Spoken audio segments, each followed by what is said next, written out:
pour clore, cet entretien,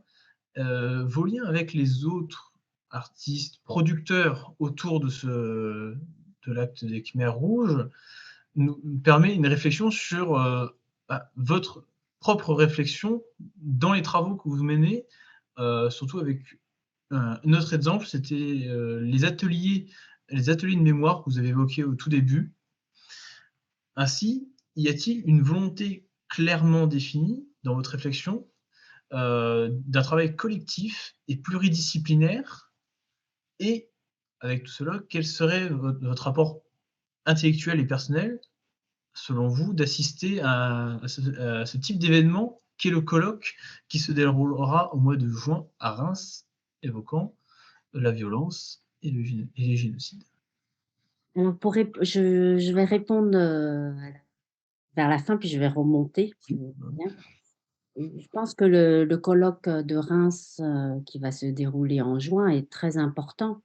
puisque comme on l'a évoqué tout à l'heure, il y a à la fois différents aires, géographiques, mais il y a aussi, différentes temporalités puisqu'il s'agit, de confronter nos travaux qui va de l'Antiquité, gréco-romaine à aujourd'hui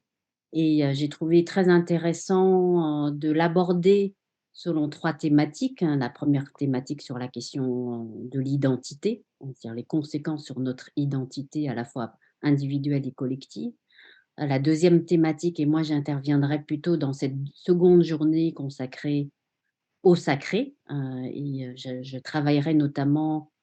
à partir des films de Retipan à nouveau et d'autres artistes sur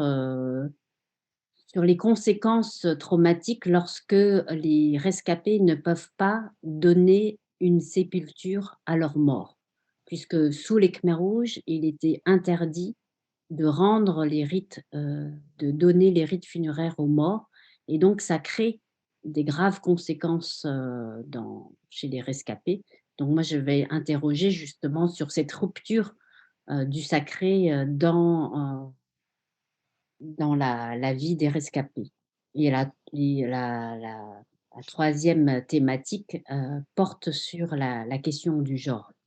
Donc j'ai hâte d'y être, si je puis dire, parce que ça nous permet à la fois de confronter,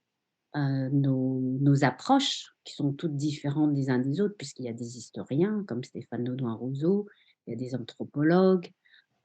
voilà, donc c'est aussi l'occasion pour réfléchir ensemble s'il y a des spécificités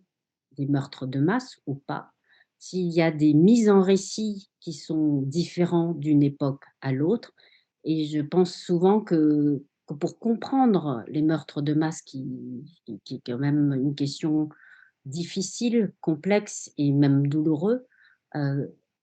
comprendre c'est comparer et comparer c'est différencier et donc différencier à la fois les événements, mais aussi de comprendre les circonstances, de comprendre, les spécificités, des crimes de masse et donc je pense que ça ne peut qu'être enrichissant de participer à ce colloque et je dirais à tout événement, qui je dirais tout événement culturel ou scientifique qui aborde la question de la violence extrême parce que ça nous donne aussi à comprendre notre monde, à être, je dirais, être plus en alerte à aux événements qui se déroulent en ce moment et peut-être à être plus solidaire,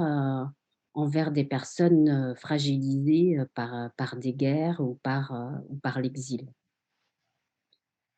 Alors ça, c'est pour répondre à la fin de votre intervention. Alors oui, travailler, comme peut pas aborder la violence extrême que de notre périmètre, ou notre spécialité, pour comprendre, le travail des artistes qui traitent de la question de l'effacement de l'événement historique,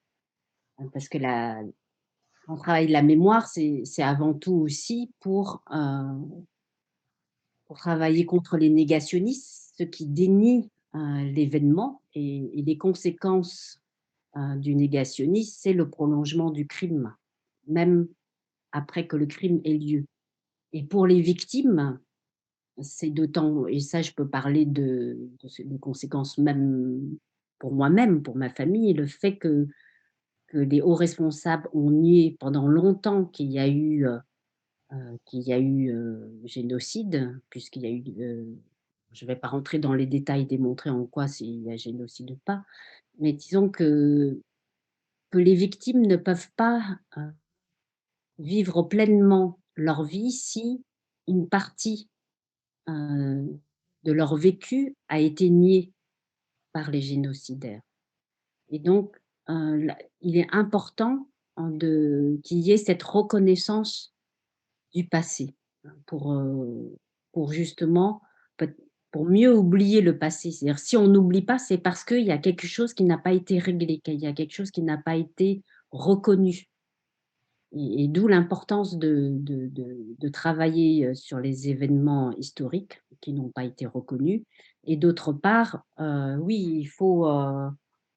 je dirais, il faut compléter, hein, pour comprendre, il faut aussi, aller vers d'autres disciplines. Comme je le disais tout à l'heure, on ne peut pas travailler sur la mémoire sans travailler l'histoire, sans travailler la psychanalyse, sans travailler avoir, un peu de connaissance du juridique. Voilà, donc on est dans l'interdisciplinarité. Et en tant qu'historienne de l'art, si j'aime travailler sur le terrain, parce que la question du lieu est pour moi aussi important. Il ne s'agit pas seulement, que de travailler qu'avec les livres, qu'à travailler avec des documents ou se retrouver entre universitaires lors des manifestations scientifiques. Une grande part de mon travail, j'y tiens beaucoup, c'est de me rendre sur place au Cambodge ou au Rwanda et d'inventer des formes de transmission ou des formes d'enquête ou de compréhension, des traumatismes qui ont été transmis pour inviter les jeunes à mettre des mots sur, ou à mettre des images sur ce qu'ils ont vécu, sur, sur les manques de transmission, sur les trous, de cette transmission. Voilà, c'est aussi grâce à ces ateliers, c'est aussi de mettre en mouvement, ce travail, du passé pour que ce passé soit aussi dans le présent et qu'on puisse réfléchir, aux disparus, aux fantômes et puis pour mieux comprendre ce qui s'est passé. Merci infiniment, pour l'ensemble de l'entretien, nos échanges, heu, avec, ces petites digressions qu'on a fait, tout le long. Je voudrais vous remercier au nom de l'équipe, de l'ensemble de notre groupe, avec, la volonté de vous dire, au mois de juin, nous serons là, pour vous voir, évoquer, votre partie, sur, les Khmers rouges durant ce colloque. Merci beaucoup.